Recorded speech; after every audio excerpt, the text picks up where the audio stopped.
The wind never stopped in Dry Creek. It whispered through broken fences, carried dust across empty roads, and howled like a warning through the narrow streets of the town. People said you could hear stories in that wind, stories of loss, survival, and sometimes of people who didn't belong. Eliza Hart didn't belong, not to the town, not to the life she was forced into, and certainly not to the fate waiting for her. She arrived in Dry Creek on a late summer afternoon, the kind where the sun burned high and unforgiving. Her dress, once elegant, was now faded from travel. Her boots were worn, her hands rougher than they should have been. But her eyes still held something the West hadn't managed to take: hope. "Another traveler?" a man muttered from the saloon porch as she stepped off the wagon. "Won't last," another replied. "They never do." Eliza ignored them. She had learned to. The truth was, she didn't come to Dry Creek by choice. She came because she had nowhere else to go. Her father had died the previous winter, leaving behind debts that grew faster than she could understand. The house, the land, everything had been taken. And Eliza? She was left with nothing but a name and the will to survive. "You can work," the innkeeper told her when she asked for a room, "or you can leave." So she worked. Days turned into weeks. Eliza cleaned tables, carried water, cooked simple meals. The work was hard, the pay small, but it kept her alive. Still, the town never accepted her. "She's too quiet, too proud, too different." But they noticed her. Everyone did. Not just because she was beautiful, but because she didn't bend. That alone made her dangerous in a place like Dry Creek. The first time she met him, she didn't even realize it. It was late evening. The sky had turned a soft orange, fading slowly into night. Eliza was carrying a bucket of water behind the inn when she heard footsteps. Slow, steady. "You shouldn't be back here alone," a voice said. She turned. He stood in the fading light, tall and quiet, his hat casting a shadow over his face. A cowboy. "I'm working," she replied calmly. "That doesn't make it safe." She studied him for a moment. "And you think standing here does?" A faint smile touched his lips. "Name's Daniel Cross." "Eliza Hart." He nodded once, then stepped aside. But as he walked away, something lingered. Something unspoken, and Eliza felt it. Days passed, but Dry Creek didn't change. Men still watched her, still whispered, still waited. And one of them didn't wait.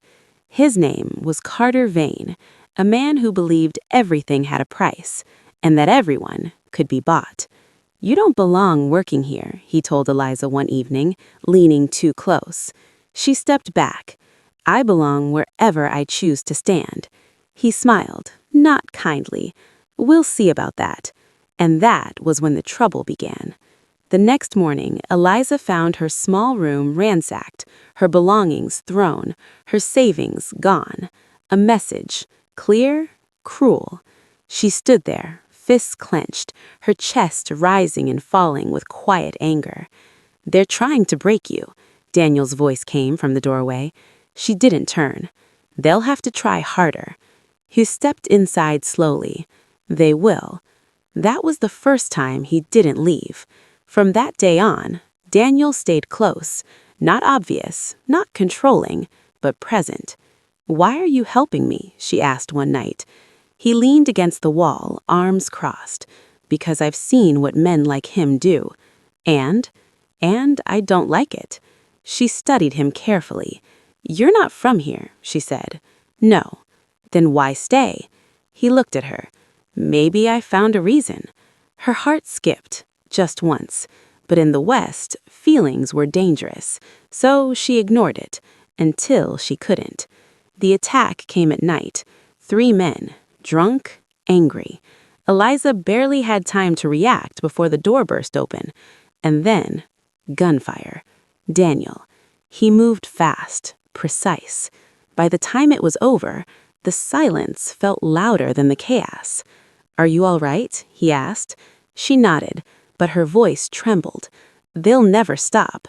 "I know." Silence. Then, "Come with me," he said. She hesitated.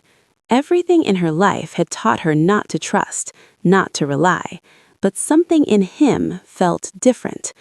"Okay," she said, and just like that, everything changed. They left Dry Creek before sunrise. The road ahead was uncertain, dangerous, but for the first time, Eliza wasn't alone. The journey wasn't easy. They faced storms, hunger, men who asked too many questions. But through it all, they stayed together.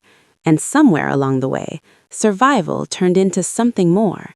"You don't have to fight everything alone," Daniel said one evening by the fire. She looked at him. "I don't know how not to."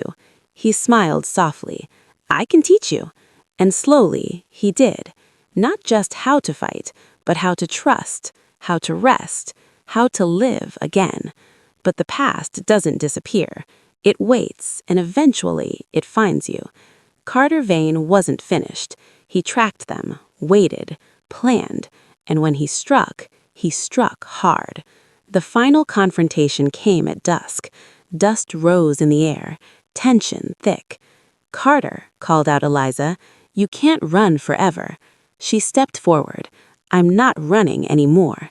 Daniel stood beside her, and this time she wasn't afraid. The fight was brutal, but it ended, and when it did, so did the fear.